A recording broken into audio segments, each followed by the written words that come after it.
नमस्कार मित्रों, आप सभी लोगों को मैं कविता कार्की की तरफ से मेरा नमस्कार। और मैं आज अपना नाम इसलिए बता रही हूँ क्योंकि बहुत सारे लोग मुझसे बोलते हैं कि आपका नाम क्या है। तो इसीलिए मैंने आज अपना अपना नाम भी बोला है आप लोगों के सामने। और आज का व्लॉग व्लॉग नहीं है, आज का वीडियो बनाने का सिर्फ एक ही कारण है कि मैं आप लोगों को बताना चाहती हूँ कि जो दक्ष का गाना है उतरैनी ऐगे, जो अभी अभी हाल ही में कुछ दिन पहले हम लोगों ने रिलीज़ किया है, उसके बारे में आप लोगों से कुछ बातचीत करना चाहती हूँ। इसीलिए मैं ये वीडियो बना रही हूँ। और सबसे पहले आप सभी लोगों को घुघतिया त्यार की बहुत बहुत बधाई, शुभकामनाएं बहुत ज़्यादा। तो शुरू करते हैं इस गीत के बारे में कुछ बातें करना।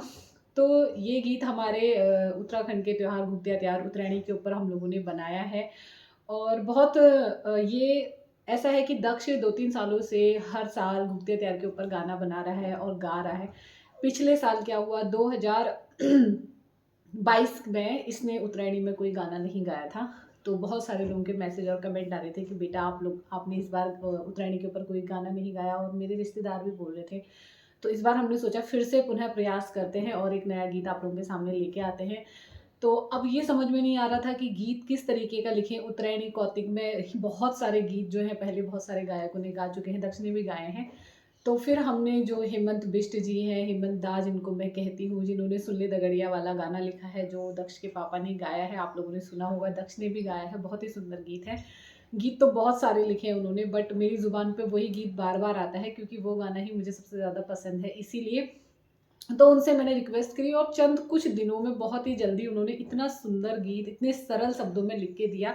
मैंने उनसे कहा दा जिसमें हमारी उत्तराखंड की संस्कृति भी झलके और बच्चे के गाने पे उसके मुंह से अच्छा भी लगे, और थोड़ा सरल शब्द रखना ताकि जो छोटे बच्चे हैं जो उसका गाना सुने तो उनको समझ में भी आ सके कि ये क्या गा रहा है, और उसमें वो अपनी वीडियो बना सकें, उसको सुन के समझ सके। इसलिए मैंने ज़्यादा कठिन शब्द ना रखने के लिए बोला, बट उन्होंने ऐसे शब्द लिखे कि बस क्या ही कहें, जिसको सुनने में भी और गाने में भी इतना आनंद आया। इससे पहले दक्ष ने बहुत सारे गाने रिकॉर्ड करे, बट उसका कहना ये था कि जो ये वाला गीत था इसमें जितना ज़्यादा उसको मज़ा आया उससे ज़्यादा आनंद उसको किसी गीत को रिकॉर्ड करने में नहीं आया, और बहुत जल्दी आसानी से उसने कर लिया, इतना सुंदर लिखा था।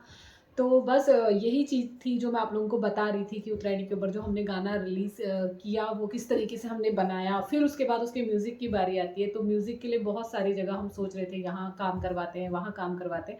फिर मेरे दिमाग में आए चंदन भाई, जिन्होंने मेरे क्या कहते हैं हस्बैंड के बहुत सारे गीतों में शुरुआती दौर में उन्होंने बहुत सारे गीतों में संगीत दिया है। तो मुझे उन्हीं का ध्यान आ रहा था कि मैं उन्हीं से ही गाना करवाऊँगी।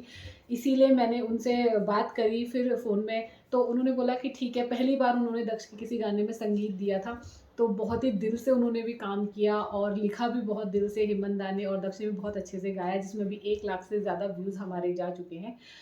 तो इस तरीके से गीत बनना शुरू हो गया। अब बात आ रही थी कि फाइनल रिकॉर्डिंग कैसे होगी। दक्ष को शब्द याद नहीं थे, बस धुन उसके दिमाग में बैठी हुई थी। लेकिन जिस दिन हम लोग इसकी फाइनल रिकॉर्डिंग के लिए गए, मैं आपको सच बताऊँ, सिर्फ़ एक बार हमने दक्ष को बताया कि इस तरीके से गाना है, शब्द को इस तरीके से लेके आना है, और उसने इतने सुंदर तरीके से, इतनी आसानी से उस गीत को गा लिया, और ज़्यादा से ज़्यादा आधे घंटे के समय में वो गाना रिकॉर्ड हो गया। बल्कि बच्चों के पीछे जो होता है, इसके पीछे मुझे बहुत ज़्यादा मेहनत करवानी पड़ती है किसी गीत को रिकॉर्ड कराने के लिए, क्योंकि शब्द समझना बहुत मुश्किल होता है। और एक तो हम लोग पहाड़ों में नहीं, यहाँ हल्द्वानी में रहते हैं, पहाड़ से थोड़ा दूर रहते हैं, तो इसीलिए। और उस दिन इसने ऐसा कमाल किया कि आधे घंटे में इसने गीत इतनी जल्दी आसानी से इसको याद होके दिमाग में बैठ गया, और इतने इतने अच्छे अंदाज में इसने इसको गाया, हंसते खेलते नाचते गाते इतने खुश होके कि इसको देख के मेरा दिल ही बहुत ज़्यादा खुश हो गया था। और आसानी से गाना हम लोगों ने रिकॉर्ड किया। उसके बाद हम लोगों ने दक्ष के दोस्तों को बुला के जो है वीडियो बनवाया। तो बस इस तरीके से गाना तैयार होके आप लोगों के समक्ष पहुंचा, और आप लोगों ने उसको इतना प्यार दिया, इतना पसंद किया, मुझे लगा भी नहीं था कि इतना ज़्यादा आप लोगों को पसंद आया था। हमने तो अपनी संस्कृति को बढ़ाने के लिए बस एक गीत हमको गाना था, गीत के माध्यम से हमें बताना था, तो वो किया था। बट आप लोगों ने भी बहुत ज़्यादा प्यार दिया, बहुत ज़्यादा पसंद किया। 1 लाख से ज़्यादा वो गीत जा चुका है। मैं चाहती हूँ कि आप इसी तरह और ज़्यादा प्यार बनाए रखिए। इसी तरीके से गाने और आते रहेंगे, दक्ष के भी आएँगे, और जो भी होगा हमारा प्रयास आप लोगों के सामने होगा। और बाकी हम लोग आप लोगों से ब्लॉग के माध्यम से तो हम लोगों की रोज़ मुलाकात होती ही रहती है।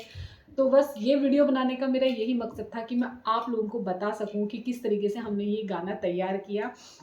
अच्छा, और गानों की अगर हम शूट करते हैं, वीडियो बनाते हैं, तो उसमें भी दक्ष के बहुत ज़्यादा, बच्चा है, चंचल है, तो नखरे मतलब कि होता ही है कि यहाँ दौड़े वहाँ दौड़े, बस इसमें उसने भी बहुत अच्छे से एकदम से जल्दी से गाना भी शूट हो गया। और जो उसमें उसने घुघुते की माला पहनी है वो गाँव से इसकी बुआ ने इसके लिए बना के भेजी थी। मैंने उनको गाना जब रिकॉर्ड हुआ था तभी मैंने उनको 10 दिन पहले मैंने उनको फ़ोन करके बोल दिया था कि अगर आपके पास समय है तो एक घुघुते की माला अच्छी-सी जैसी गाँव में बनाते हैं, पहनते थे जैसे आप लोग अपने बचपन में आपके दक्ष के पापा पहनते थे, उस तरीके की एक सुंदर-सी माला बना के दे दीजिए।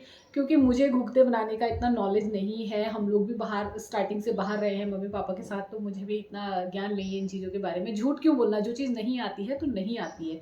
तो मैंने उनसे बोला अगर आपके पास समय है तो आप एक घुघते की माला बना के दे दीजिए, तो उन्होंने एक बहुत ही सुंदर घुघते की माला उसके साथ खजूरें भी बना के दिए थे, जो तो हमने पहले ही खा लिए थे।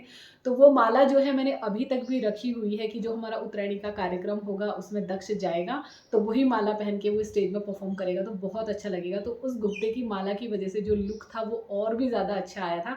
और मैंने फिर उसकी बुआ को बोला भी था कि बहुत ही अच्छी माला, वो बार-बार पूछ रही थी आपने घुघते खाए नहीं खाए? मैंने कहा घुघते खाने के लिए नहीं, वो वीडियो शूट में पहनने के लिए जो है माला हमने बनवाई है और उसको कार्यक्रम में भी अभी हम लोग ले जाएँगे, उसके बाद खाएँगे।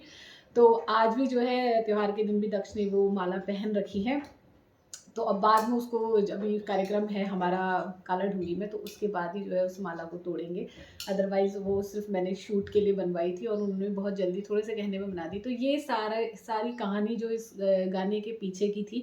कहानी तो देखो स्ट्रगल तो बहुत ज़्यादा होता है, बट शब्दों में जो इंसान है जल्दी-जल्दी बयाँ करता है, क्योंकि ज़्यादा लंबी वीडियो बन जाती है तो लोग बोर होने लग जाते हैं। बहुत कम लोग होते हैं जिनको इंटरेस्ट होता है ऐसी चीज़ें सुनने में। तो ज़्यादा लंबा ना बनाते हुए छोटे-छोटे भाग में मैंने आप लोगों को सारी बातें अपनी जो है बता दी गाने को लेके। बल्कि इस गाने के पीछे हमें पूरा 1.5 महीना लगा है, लेकिन मैंने ये बात आपको सिर्फ़ 5 मिनट में कह के बता दी है कि किस तरीके से लिखा, किस तरीके से कितने दिन में म्यूज़िक तैयार हुआ, किस तरीके से फाइनल रिकॉर्डिंग हुई, शूट हुआ, एडिटिंग हुई और गाना तैयार हुआ आप लोगों के सामने, और अब 1 लाख भी चले गया है। तो मैं आप सब लोगों का बहुत-बहुत धन्यवाद कहना चाहती हूँ।